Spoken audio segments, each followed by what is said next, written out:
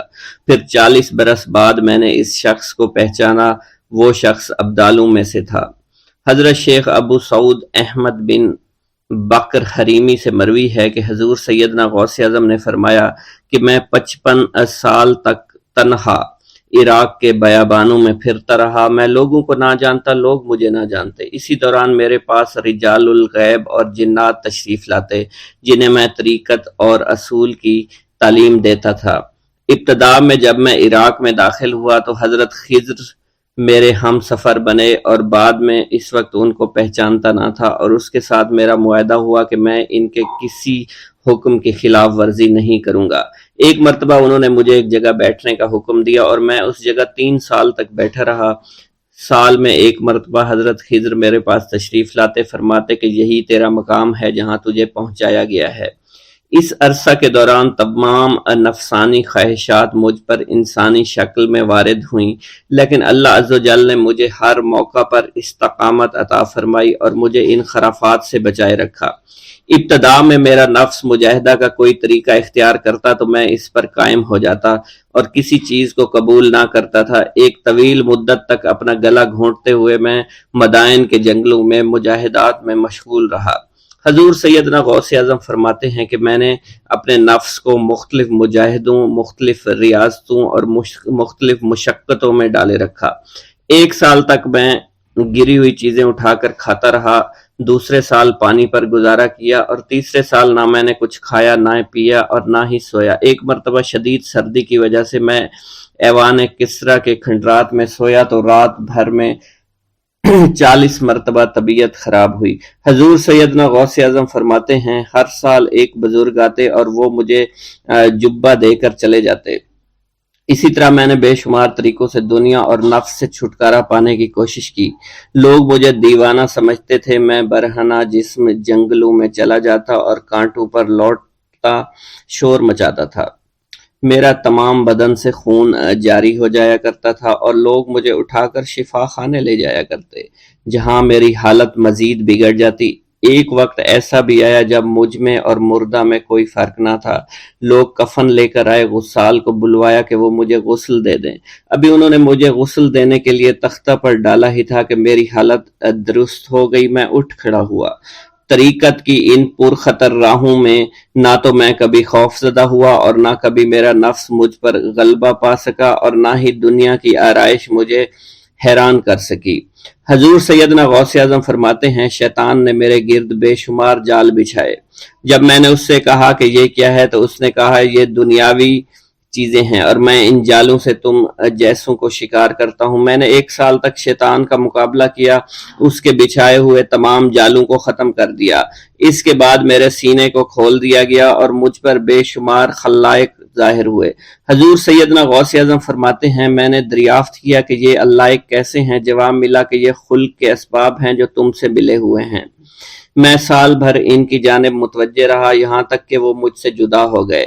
جب مجھ پر میرا باطن ظاہر کیا گیا تو میں نے اپنے قلب کو بہت سے علائق سے ملوث پایا۔ میں نے دریافت کیا کہ یہ علائق کیا ہیں؟ جواب ملا یہ تمہارے ارادے، تمہارے اختیارات ہیں۔ چنانچہ 1 سال تک ان کی جانب متوجہ رہا کہ وہ مجھ سے دور ہو گئے۔ میرا قلب ان تمام غلاظتوں سے نجات پا گیا۔ پھر مجھ پر میرے نفس کو ظاہر کیا گیا، میں نے اس کا مشاہدہ کیا، مجھے معلوم ہوا اس کے ساتھ کچھ امراض اور بھی ہیں اور نفس کی خواہشات زندہ ہیں، نفس کا شیطان سرکش ہے۔ چنانچہ میں نے سال بھر پھر توجہ دلائی اور میرے نفس کے تمام امراض سرے سے ہی ختم ہو گئے اور اس کے شیطان نے کلمہ پڑھ لیا اور پھر میرے تمام امور اللہ کے لیے ہو گئے اور میں اپنی ہستی سے باہر نکل آیا۔ حضور سیدنا غوث اعظم فرماتے ہیں پھر میں توکل کے دروازے پر آیا تاکہ میرا مقصد پورا ہو، لیکن جب میں نے توکل کے دروازے پر پہنچا تو بے شمار لوگ موجود تھے۔ میں اس ہجوم کو چیرتا ہوا آگے بڑھا اور شکر کے دروازے پر پہنچ گیا، یہاں پر بھی لوگوں کا جمع غفیر موجود تھا، اسے بھی چیرتا ہوا آگے بڑھا اور مشاہدہ کے دروازے پر پہنچ گیا اور یہاں پر موجود ہجوم کو چیرتا ہوا اندر داخل ہوا، حتیٰ کہ سب سے آخر میں مجھے فقر کے دروازے پر لایا گیا۔ فقر کا دروازہ خالی تھا۔ جب اس دروازہ میں داخل ہوا تو دیکھا جن جن چیزوں کو میں نے ترک کیا تھا وہ سب یہاں موجود تھیں۔ یہاں مجھے ایک بہت بڑے روحانی خزانے کی فتوحات سے نوازا گیا اور میرے لیے تمام دنیا کے خزانے کھول دیے گئے۔ مجھے روحانی عزت، دائمی فنا اور خالص آزادی عطا فرمائی گئی۔ میری تمام چیزیں جو میری ہستی اور میری صفات سب معدوم ہو گئیں اور میری ہستی کی جگہ کسی اور نے لے لی۔ حضرت شیخ ابو سعید مخزومی نے حضور سیدنا غوث اعظم کو خرقہ خلافت سے نوازا اور فرمایا، اے عبد القادر، یہ وہ خرقہ ہے جو حضور نبی کریم صلی اللہ علیہ وسلم نے حضرت سیدنا علی المرتضیٰ کو عطا فرمایا، اور حضرت سیدنا علی المرتضیٰ نے یہ خرقہ حضرت خواجہ حسن بصری کو عطا فرمایا تھا، جس سے ہوتا ہوا یہ خرقہ مجھ تک پہنچا، اور یہ تمہاری امانت تھی جو میں نے تم تک آج پہنچا دی ہے۔ حضور سیدنا غوث اعظم نے جب خرقہ مبارک کو زیب تن کیا تو آپ پر بے شمار انوار و تجلیات کی بارش ہونا شروع ہو گئی۔ حضور سیدنا غوث اعظم نے حضرت شیخ ابو سعید مخزومی کے مدرسہ میں تدریسی فرائض سر انجام دینا شروع کر دیے۔ آپ کے لیے فی الحال تدریسی مصروفیات کے علاوہ کوئی کام نہ تھا۔ آپ کی شبانہ روز کی محنت سے آپ کے نام کا شعرہ کچھ ہی دنوں میں سارے بغداد میں پھیل گیا۔ طلبہ دور دراز کے علاقوں سے علم کے حصول کے لیے آنے لگے۔ طلبہ کی تعداد جب مزید بڑھنا شروع ہو گئی تو ارد گرد کے کئی مکانات کو خرید کر مدرسہ میں داخل کر لیا گیا۔ کتب سیر میں منقول ہے کہ 528 ہجری میں آپ مدرسہ نظامیہ کی وسیع عمارت تعمیر فرما چکے تھے۔ اس مدرسہ کی تعمیر میں آپ نے بحیثیت مزدور بھی حصہ لیا تھا۔